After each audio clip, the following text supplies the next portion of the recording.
Here we go. This is the opening panel of the show, and which has this lovely freak power calligraphy created by Ralph Steadman. It's about time we mentioned Ralph Steadman or mention him again because he's a big part of this show, and he's still going strong.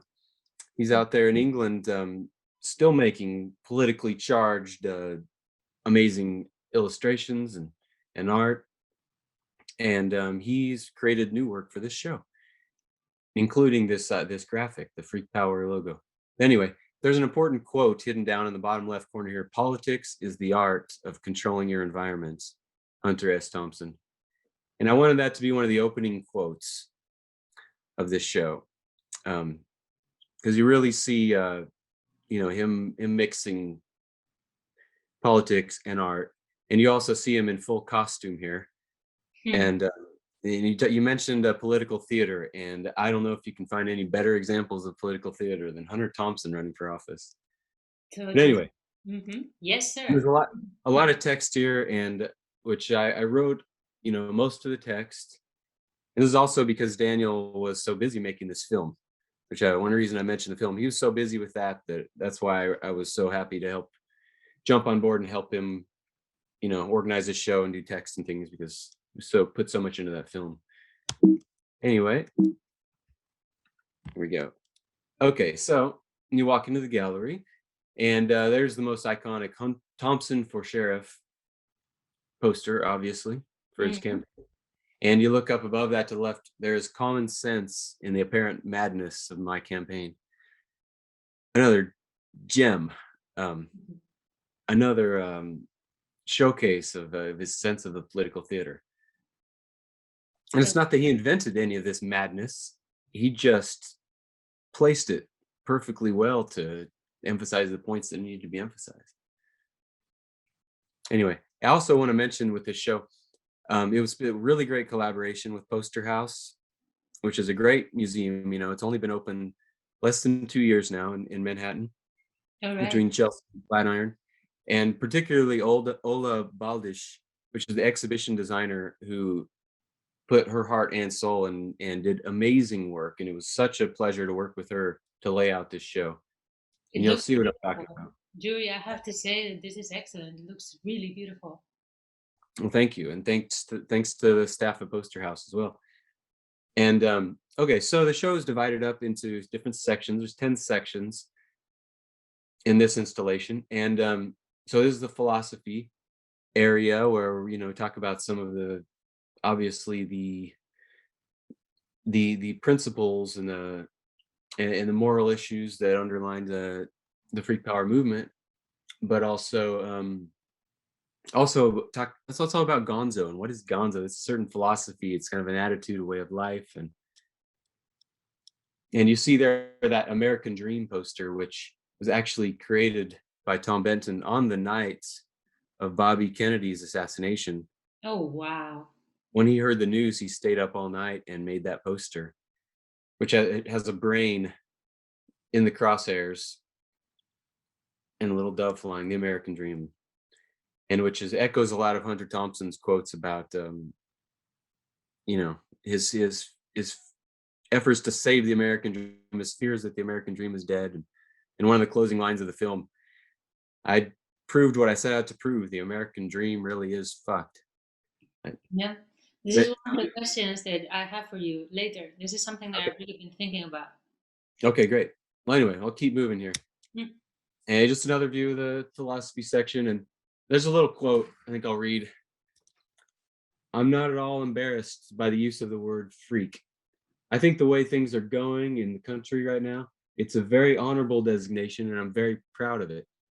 To be abnormal, to deviate from the style of government that I deplore in America today is not only wise, but necessary. Hunter S. Thompson, 1970. Yeah. And you see back there the Gonzo, what the fuck's Gonzo? And that's one of the new works Ralph Steadman created for the show, Oh, great. um, by by by drawing on a photograph by David Heiser. And next to that, you see a John Denver, who is also an Aspen resident and very active and especially in environmental causes.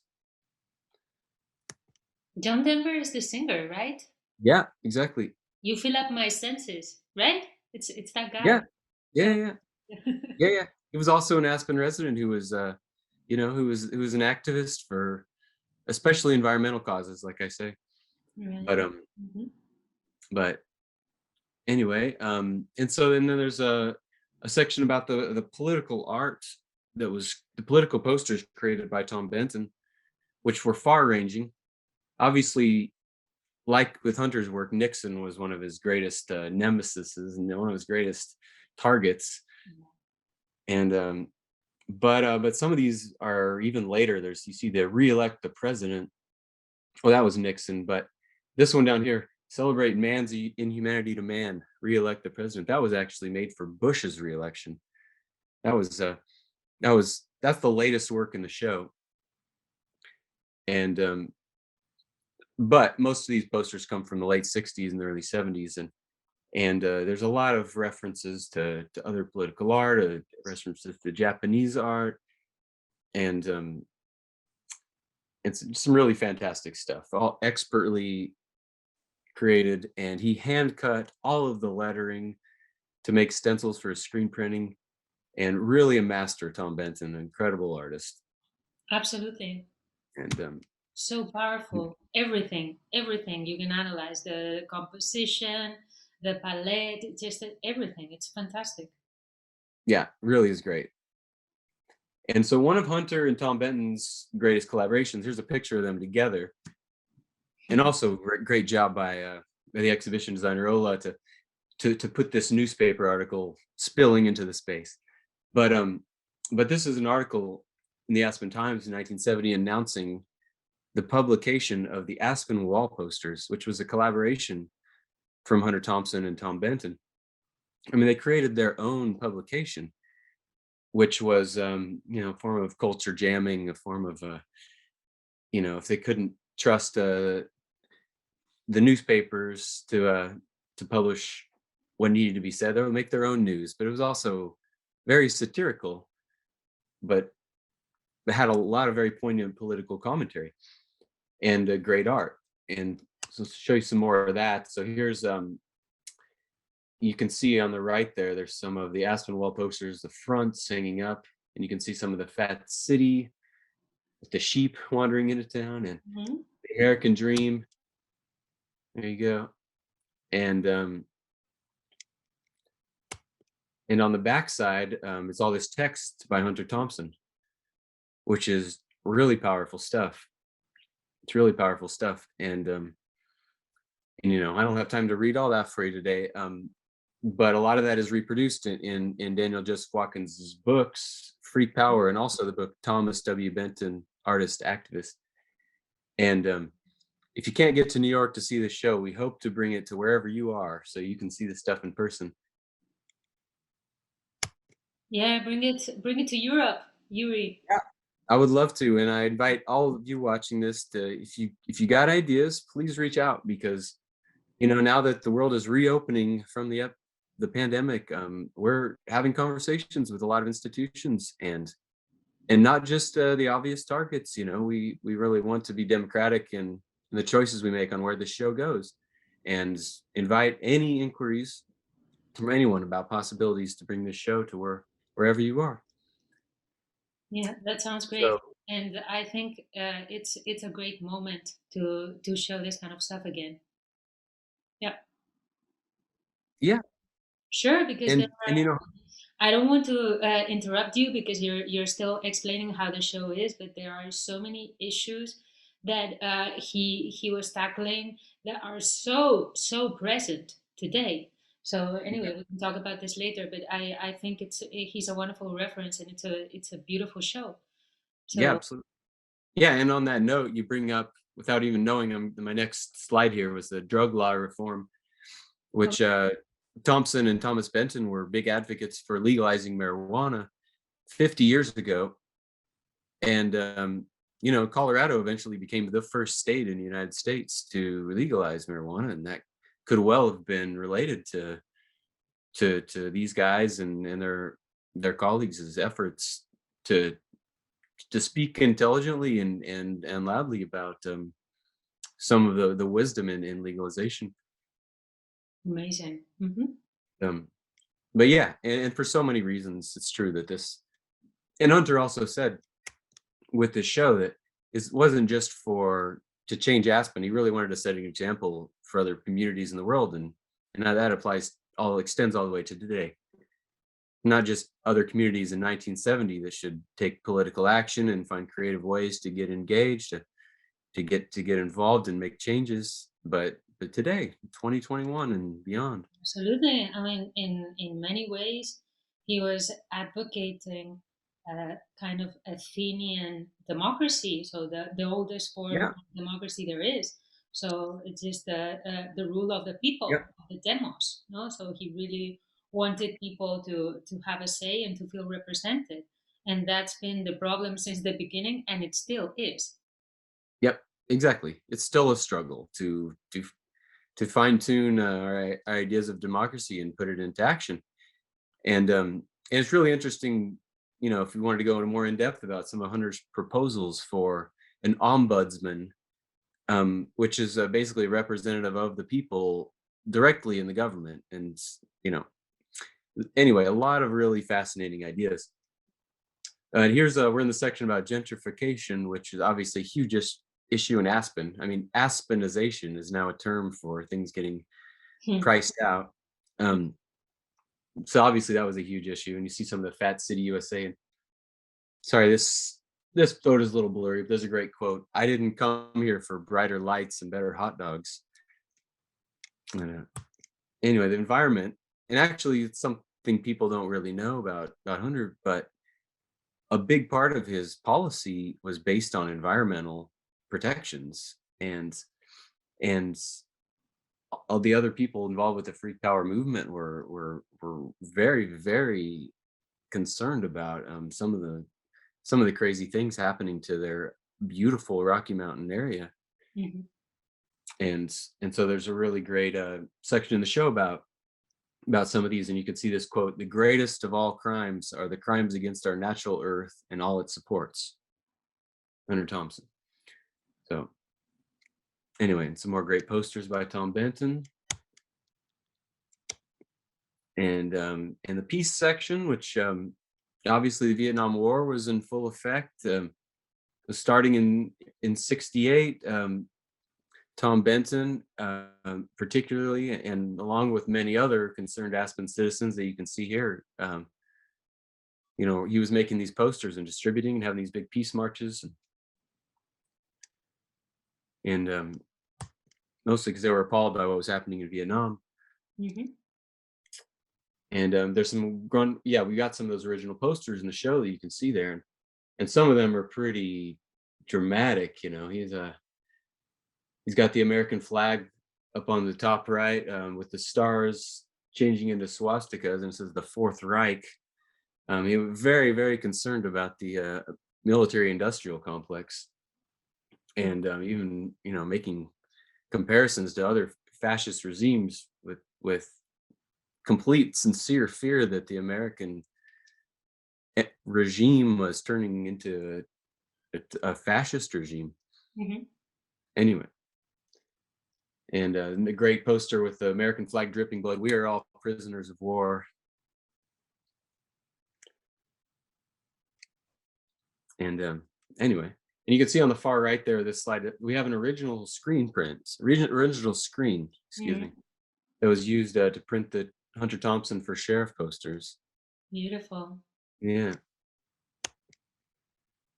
and yeah, well, on one of the columns in the anti area, we've got the tentative platforms, which are so great. And I'm not going to read them all now, but you see the mention of changing the name Aspen by public referendum to Fat City, Hmm. and sawed the streets at once, and wanted to rip up the streets and keep all the cars out of town and put a huge parking lot outside of town. And one really prescient thing is the sheriff and his deputies should never be armed in public. Every urban riot, shootout, and bloodbath involving guns in recent memory has been set off by some trigger-happy cop in a fear frenzy. He Yeah. wrote in his platform for 2020. sheriff, Yeah. Yeah. Yeah. So as much as Hunter is known for, carrying his guns all over and shooting stuff, which obviously he did, um, but he thought the police should not be armed. And he was looking ultimately as a manner of a de-escalating confrontations, and he was completely sure that unarmed police would create a safer community. Anyway, and so there's a whole section with Ralph Steadman's, as you can see interspersed through the show. There's Ralph Steadman's illustrations on these photos, but there's a whole section of them as well, and you can see some great examples here. Time I found another artist, some great Stedman additions to this great David Heiser photo. And here's a great photo. We're talking about political theater. Deep down, I'm a long hair. This is Hunter getting his head shaved, which he kept his head shaved for years, and but he started doing that during some of these freak power political campaigns, and he said that he shaved his head so that he could refer to the incumbent sheriff, the other candidate, as my long-haired opponent. So his very conservative opponent with medium length hair became the long hair, and which obviously is a reaction to that former sheriff arresting people who are having long hair, and all the oppression that was happening against the hippies and anyone who looked a little different. The freaks in Fat City. Anyway, some great stuff there. And then in the election results, which I don't have a photo of here, but there's you can see all the results, and basically Hunter and all the other freak power folks, they all lost by narrow margins. They lost that other elections in 1969 and 1970. There's a great illustration on photograph, Ralph Steadman, David Heiser, of the election night results in the Hotel Jerome, which is still standing. It's a beautiful historic hotel, but that's where they were all gathered, and that was the campaign headquarters. So they lost, but a few years later, that sheriff who won, the incumbent, Sheriff Whitmire, got busted stealing money from the city Oh, and wow. got chased. Yeah, he got chased out of town. So Hunter was not the outlaw at all. People tried to call him the outlaw trying to rip us off. Actually, the very conservative candidate, the incumbent Sheriff Whitmire, later got busted taking money out of the tills, He and was a crook. he was a crook. He Yes. was, and Nixon was a crook, and this guy was a crook as well. exactly, exactly, and yeah, and so as a result, they had an election, and the next sheriff to be elected was a guy named Dick Keenest. So you can see here's the before. Here's Sheriff Whitmire and his posse showing off their new guns, and then you got Dick Dove and his deputies of love. Dick Keenest and his deputies, who were referred to as Dick Dove and his deputies of love, because they practiced compassionate law enforcement. And Keenest described himself as a philosopher sheriff. He actually had a philosophy degree from an Ivy League school and was a practicing philosopher. So even though Hunter didn't win sheriff, in his wake, you had Dick Dove and his deputies of love come in and change the whole police force. And after that, a guy named Bob Broaddus became sheriff, who was sheriff for 24 years. And he actually worked on Hunter's campaign. And Bob Broaddus is still a big part of the community in Aspen. He's a great guy. And he also helped write this book, The Freak Power, with Daniel Joseph Watkins. And so Bob Broaddus, very inspired by a lot of the original Freak Power activities in 68, 69, 70, ended up becoming sheriff. So even though the original Freak Power campaigns lost, in the end, a lot of their policies and a lot of their changes, particularly in police reform, actually came to fruition. Yeah, he planted the seed, right? Yeah, exactly. And he got so many people. I mean, a huge number of people got registered to vote just because of the freak power. The wild energy that was just pulsing through the town. They got people off their asses and down to the polls to vote, and they continued voting. And there's, it's obvious even today that what happened 50 years ago still influences people's actions and activities. And like I say, particularly the police force, but other environmental protections and other things in the Aspen area are very much continuing in a direction that Hunter Thompson and Tom Benton and all these guys pushed them in. Hmm. So anyway, the last section of the show is, as you mentioned, where you can watch the documentary. You can watch an excerpt of the documentary, and and then this big wall print of Hunter in the uh, in the campaign headquarters for the final election results. So one more little note about Ralph Steadman, because he was actually in England this whole time, but he was mailing posters. He was mailing art, and these are great. I mean, vote primeval slime. I know it's really hard to see them.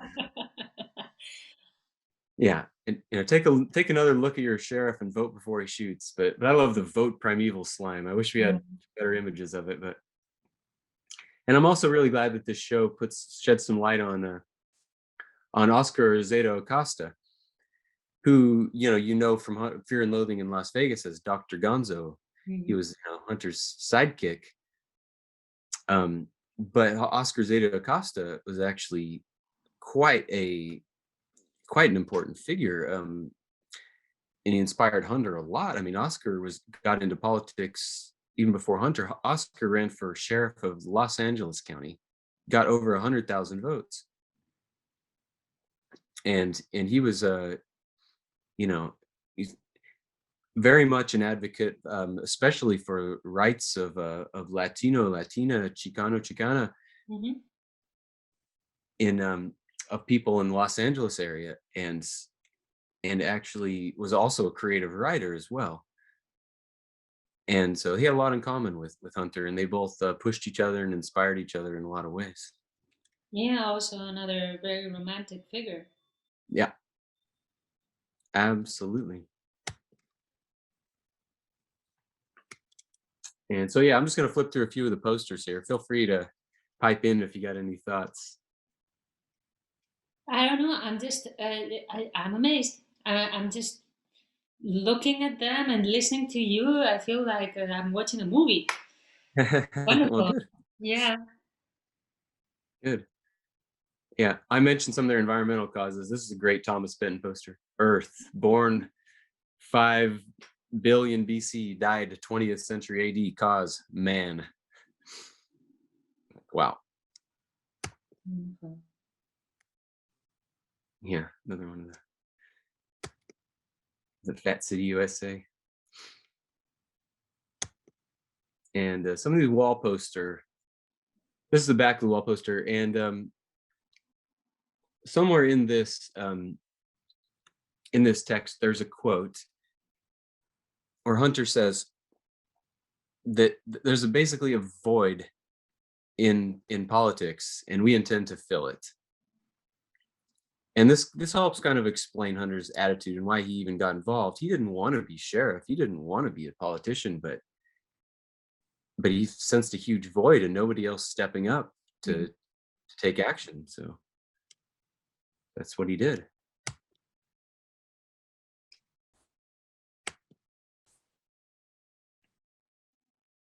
There's him debating.